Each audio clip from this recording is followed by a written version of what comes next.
tough. It is, yep. And that's where, and so, I mean, everyone, it's like instinctively, I think you kind of try to go for the knife, which is hard, but also it's basically impossible. So if you can check at the bicep, that's better. That's I've been going for your shoulder a lot, yeah. Yeah, and because like kind of the fundamental reason is that one, the thing that's moving the most is the hand, so it's very difficult to hit and very difficult to control, but it has essentially no effect on my body's ability to close the distance. Whereas if you get the bicep, especially like here and here, is like, that's a plausible frame against the body itself. Like that's kind of a fundamental part of like, you know, as we're like, you know, if we're like wrestling, like when we're in here and here, that's one of the reasons why, you know, you see guys kind of like lock up here, because I have, you know, I have the ability to like control his posture or his, I don't know, posture, proximity, whatever the correct word is there, a little bit. Whereas if I'm just like here and here and he wants to close in on me, like nothing's stopping that.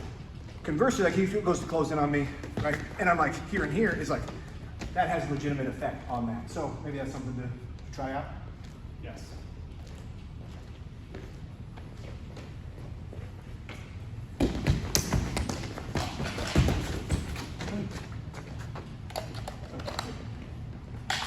It's hard to deal with, you know? It's like, the good thing is, as dangerous as knives are, I think sometimes we forget that, like, one, they still have to make contact with you with the blade, and they have to either pull it or push it across the skin. You know, it's like, I think sometimes in training you're like, oh, it touched, oh shit. You know, it's like, it's not instant death either. Yeah, exactly, yeah.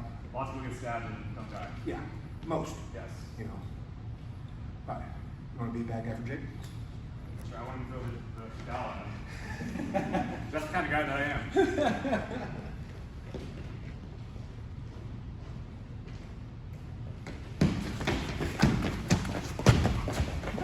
He was so he drew his gun away before that knife was out.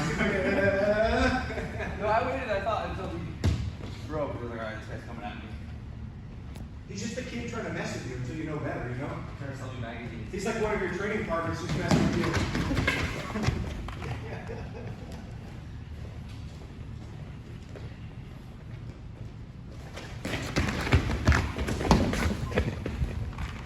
This is fun. I know. And so now, like, and again, like you obviously have to make your own choice.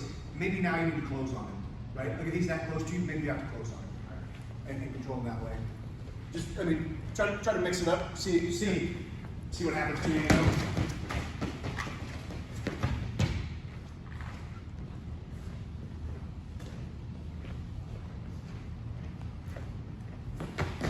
Oh, look at this guy.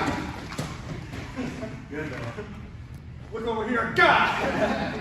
The old switcheroo. I was taught a class up in Sioux City there a few years ago, and there was a guy. It's the most annoying thing in the world, you know. It was way before I was as like switched on about this stuff as I am now. But like, there was one guy, and the whole time, so another guy who had him like underhook and like bicep parry, and this guy would just go, and he did that like 9 times, but he never dropped the knife once. I was like, he's like, what do I do about that? I was like, I don't know. I was a great guy when it first came out. I didn't because we were recording, not that puts me in a better position, but I said the play. Yeah, and that's where like, you know, trying to keep the fluidity of mind comes into it there, which is like, so you did good there being able to switch, but it's also like, so Cody, or he had it in that hand, right, in his left hand, and so you're like here and here, but that you were super intent on trying to get to the gut, but maybe now this is where like, maybe now we need to fight a little bit. Get to a better position. Yeah. God, everything on you is just so scratchy. You want some reps of this, Joel? No, but I have more questions Yes. for you. So I want to start, like, if you start super close closure, you know, like a yard away, Yeah, let's do is that just where, the same deal where you're going to want to focus on the knife? So it's the same hand games where you have to address the hand holding the knife first, or how does that? Yeah, and this is where like your bicep parries, and then your ability to either frame or underhook, overhook, and in some way control the space is super important, because so go ahead and he just, you know, he stabs me or whatever. It's like, so obviously I have to keep that away, but if I just try to like just go here and here, like that's the easiest thing for him to dodge. And this is the fundamental like problem of this. It's like, if I just go this, it's like, and he just pulls his hand out, you know, or whatever, and now I'm back in the same position I was in. So usually, so like this is where, so same thing, so he goes for some sort of attack, and so this is where the postural control comes in, and like, so now I have a little bit of like, you know, the ability to like, you know, mess with that. Okay, cool. now I start getting a little bit of this, and boom, you know.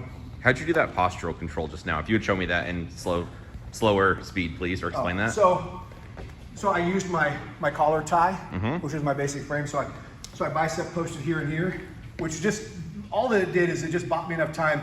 So when he tried to crash into me with his body, he didn't quite make it in. And then I can feel that he's like on this side of me. I can feel his body. So all I did is I just grabbed the head and I pulled him out to the side, right? And then this is like lane 101, which is once I got to here and here, is I switched him off to the 2-on-1 and then came into that. But no, I'm not saying it's like, you know, infallible or anything, but that's where you have to, like you're trying to control the weapon / the hand, you know, but you also have to control his body position, right? So let's say I do the same thing, but I'm not gonna come to a collar tie or anything. We'll just try that. Give me some good attack here, bro. Okay. Yeah. So I'm actually attacking. Yeah. Okay. Like with no frame, no control on the. I was confused. You gave so little. No, I'm like, oh, I just stabbed him. Like, yeah. No, and that's just, it's like with no control of the proximity, no like distance management. It's maybe I like parry a shot or two, or maybe I even parry 50% of them. But like I have no, like he's gonna just be able to move in at will, and so that's where like, you know, so another option might be. So go ahead. So he attacks. So we come to our like same thing with our underhook here.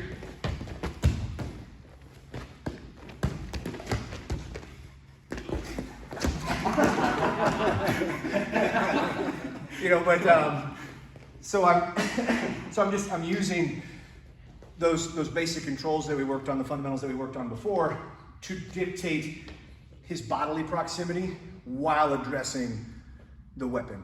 And obviously we're using a knife in this example.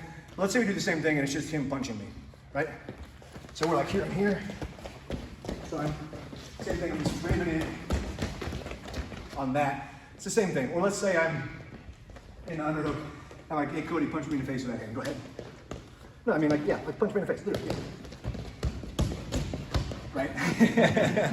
So that's you know, it's the same basic dilemma, which is he has an attacking limb and I have to control the body.